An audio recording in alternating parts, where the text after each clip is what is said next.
ഈ സാധാരണ തിരഞ്ഞെടുപ്പ് അടുക്കുമ്പോൾ നമ്മുടെ നാട്ടിലെ രാഷ്ട്രീയ പാർട്ടികൾ, പ്രത്യേകിച്ചും മുന്നണികൾ, LDF, UDF, അതുപോലെ BJP, ഇതിലേക്ക് നേതാക്കൾ കേരള യാത്ര നടത്തുന്ന ഒരു പതിവുണ്ട്. കാൽനട യാത്ര അല്ലെങ്കിൽ ജീപ്പിൽ, തുറന്ന ജീപ്പിൽ യാത്ര, അങ്ങനെയൊക്കെ നമ്മൾ വളരെ പണ്ട് തൊട്ടേ കാണുന്നതാണ്.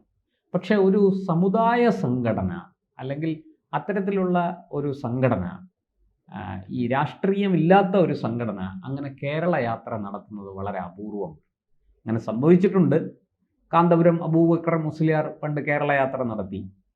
അതുപോലെ ഇപ്പോഴിതാ സമസ്തയുടെ ജിഫ്രി മുത്തുക്കോയ തങ്ങൾ കേരള യാത്ര നടത്താൻ പോവുകയാണ്. കന്യാകുമാരി മുതൽ മംഗലാപുരം വരെയാണ് അദ്ദേഹം യാത്ര നടത്താൻ പോകുന്നത്. എന്തിനാണ് ഈ മുത്തുക്കോയ തങ്ങൾ ഇപ്പോൾ ഇങ്ങനെ ഒരു യാത്ര, അതും രാഷ്ട്രീയ പാർട്ടി അല്ലാത്ത സമസ്തയുടെ പേരിൽ ഇങ്ങനൊരു യാത്ര നടത്തുന്നത്? കേരളത്തിൽ മുസ്ലിം സമുദായം വളരെ നിർണായക ഘടകമായി മാറാൻ പോവുക, മാറി അല്ലേ? അതിൻ്റെ അവരുടെ ബലം, അവരുടെ ഊറ്റം കാണിച്ചു കൊടുക്കുക അല്ലേ?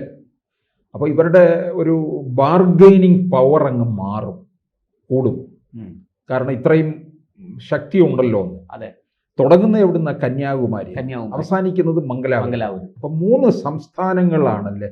അതെ, തമിഴ്നാട്ടിൽ നിന്ന് ആരംഭിച്ച് കേരളത്തിലൂടെ കടന്ന് കർണാടകയിലെ മംഗലാപുരത്ത് സമാപിക്കും. ഈ 3 സംസ്ഥാനങ്ങളെയും കൂടെ അവിടെ നിന്നുള്ള മുസ്ലിം സമുദായക്കാരെ അവർ പറയുന്നത് സമസ്തയ്ക്ക്, ഈ സമസ്തയുടെ 100ാം വാർഷികത്തോടനുബന്ധിച്ചാണ്. സമസ്ത രൂപീകരിച്ചിട്ട് 100 വർഷമായി. അതിനോടനുബന്ധിച്ചാണ് ഈ യാത്ര നടത്തുന്നത് എന്നാണ് അവർ പറയുന്നത്. അപ്പോൾ അന്ന് കന്യാകുമാരി മുതൽ മംഗലാപുരം വരെ, ഏതാണ്ട് ഗോകർണം വരെ ആണല്ലോ കേരളം എന്നുള്ള സങ്കല്പം. അന്ന് കേരളമില്ല. കൊച്ചി, തിരുവിതാംകൂർ, കൊച്ചി, മലബാർ ഇങ്ങനെയാണെങ്കിലും ഈ കന്യാകുമാരി തൊട്ട് ഗോകർണം വരെ പരശുരാമൻ മഴുവെറിഞ്ഞ് സൃഷ്ടിച്ചതാണ് എന്നൊരു കഥയുണ്ട്. ആ കഥയുടെ അടിസ്ഥാനത്തിൽ, ആ ഐതിഹ്യത്തിൻ്റെ അടിസ്ഥാനത്തിൽ ഇങ്ങനെ സങ്കല്പിച്ച് മുന്നോട്ട് പോവുകയാണ്. അതുകൂടി വെച്ചുകൊണ്ടാണ് ഇങ്ങനെ ഒരു യാത്ര നടത്തുന്നത് എന്നാണ് അവർ പറയുന്നത്. അത് ഇതിപ്പോൾ എന്തായാലും ഈ യാത്ര എന്ന് പറയുന്നത് നമ്മൾ വിചാരിക്കുന്നതിന് അപ്പുറത്ത് ചില കാര്യങ്ങളുണ്ട് കേട്ടോ. വലിയ അപകടവും അതിനകത്ത്. അതായത് സാർ, ഈ കേരളത്തിലെ മുസ്ലിം സമൂഹത്തിൻ്റെ നിയന്ത്രണം പാണക്കാട് തങ്ങൾക്കാണോ അതോ സമസ്തയിലെ ജിഫ്രി മുത്തുക്കോയ തങ്ങൾക്കാണോ? ഇത് തീരുമാനിക്കാനാണോ ഈ യാത്ര നടത്തുന്നത്? ഇവർ തമ്മിലൊരു ചെറിയൊരു വടംവലിയോ ഉണ്ട് ഇക്കാര്യത്തിന്. പക്ഷേ ആരാണ് ബലം കൂടുതൽ എന്നുള്ളത് നോക്കുന്നതിന് മുമ്പായിട്ട് ഇതിനിടയ്ക്ക് ഇവരെ എല്ലാം കൂടി ഒരു കുടക്കീഴിൽ ഒന്നിപ്പിക്കാനുള്ള ശ്രമവും നടക്കുന്നുണ്ട്. സമസ്തയായാലും ജമായത്തെ ഇസ്ലാമി, പിന്നെ PDP, പിന്നെ വെൽഫെയർ, SDPI, ഇവരെല്ലാം ലീഗിൻ്റെ കുടക്കീഴിൽ അണിനിരക്കുക എന്നുള്ള തരത്തിലാണ്. ലീഗിന്റെ കുടക്കീഴിൽ അണിനിരന്നു കഴിഞ്ഞാൽ സാദിഖലി തങ്ങളുടെ അണ്ടറിൽ നേതൃത്വം അംഗീകരിച്ചേ പറ്റത്തുള്ളൂ. പക്ഷെ അതിന് ചിലപ്പോൾ സമസ്ത തയ്യാറാകത്തില്ല. പക്ഷെ എന്നാൽ ഇവർ ബലം കാണിക്കും, സമസ്തയ്ക്കും ഇത്രയും ബലം ഉണ്ടല്ലോ എന്നുള്ള രീതിയിൽ. പക്ഷേ ഇനി നമ്മളതിനകത്ത് വേറൊരു കാര്യം കാണേണ്ടത്, കേരളം ഭരിക്കാൻ തങ്ങൾ യോഗ്യരാണ് എന്നുള്ള തരത്തിലേക്ക് കാര്യങ്ങൾ മാറും. ഇനി ഞാൻ അതിനകത്ത് വേറൊരു കാര്യം കൂടെ കാണുന്നത്, UDF അധികാരത്തിൽ വരുമെന്നുള്ള ഒരു കണക്കുകൂട്ടലൊക്കെ ഉണ്ട് 2026.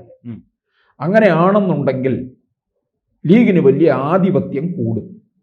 ഇത്തരത്തിലുള്ള യാത്രയിലൂടെ ആധിപത്യം കൂടുതൽ കാണിക്കാൻ. സാറേ, അതായത് കേരളത്തിൽ ഒരു അതിശക്തമായ മുസ്ലിം വോട്ട് ബാങ്ക് ഉണ്ട്. ഈ മുസ്ലിം വോട്ട് ബാങ്കിനെ തൃപ്തിപ്പെടുത്താതെ, പരിഗണിക്കാതെ, അർഹമായ പ്രാതിനിധ്യം കൊടുക്കാതെ കേരളത്തിൽ ആർക്കും ഭരണം കിട്ടില്ല എന്ന മുന്നറിയിപ്പാണോ ഈ ജാഥയിലൂടെ കൊടുക്കുന്നത്? കാരണം നമ്മൾ മുമ്പൊരിക്കൽ കണ്ടതാണ്, ഒരു 5ാം മന്ത്രി വിവാദം കേരളത്തിൽ 2011 ഉമ്മൻചാണ്ടി സർക്കാരിന്റെ 12 കാലത്ത് ഉമ്മൻചാണ്ടി സർക്കാരിന് 5ാമത്തെ മന്ത്രിയെ നിശ്ചയിച്ചത് മന്ത്രിസഭയോ മുന്നണിയോ മുഖ്യമന്ത്രി ഉമ്മൻചാണ്ടിയോ ഒന്നുമല്ല, അത് പാണക്കാട് തങ്ങളാണ് തീരുമാനിച്ചത്. എന്നിട്ട് തങ്ങൾ അങ്ങ് പ്രഖ്യാപിക്കുകയായിരുന്നു. അല്ല, അവരുടെ ആവശ്യം നടന്നില്ലല്ലോ. ഇനിയിപ്പോൾ അവരുടെ നീക്കം എന്താ? 5ാം മന്ത്രി അല്ല 6ാം മന്ത്രി വരെ എത്തും, ഉപമുഖ്യമന്ത്രി എത്തും. അതെ.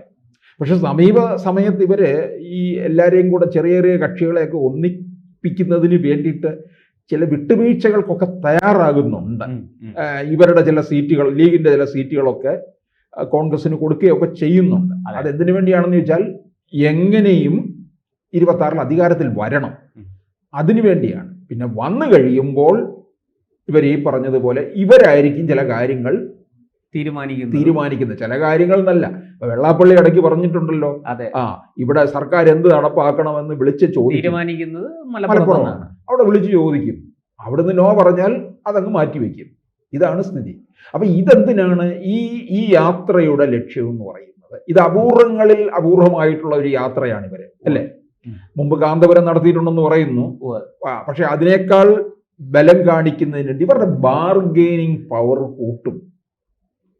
ഇവര് വിലപേശലുള്ളവരെ. ഈ മുന്നണികളെ, കേരളത്തിലെ ഇടത് വലത് മുന്നണികളെ അവർക്കുള്ള ഒരു താക്കീതാണോ ഈ യാത്ര? അതായത് നിങ്ങൾക്ക് വോട്ട് വേണം, അധികാരം വേണമെങ്കിൽ ഞങ്ങളെ തൃപ്തിപ്പെടുത്തിക്കൊള്ളുക, ഇങ്ങനൊരു സന്ദേശമാണോ ഈ യാത്രയിലൂടെ? അല്ല, അങ്ങനൊരു സന്ദേശമാണെങ്കിലും അവർ BJPക്ക് ഇത്തരം ഒരു സന്ദേശം കൊടുക്കത്തില്ല.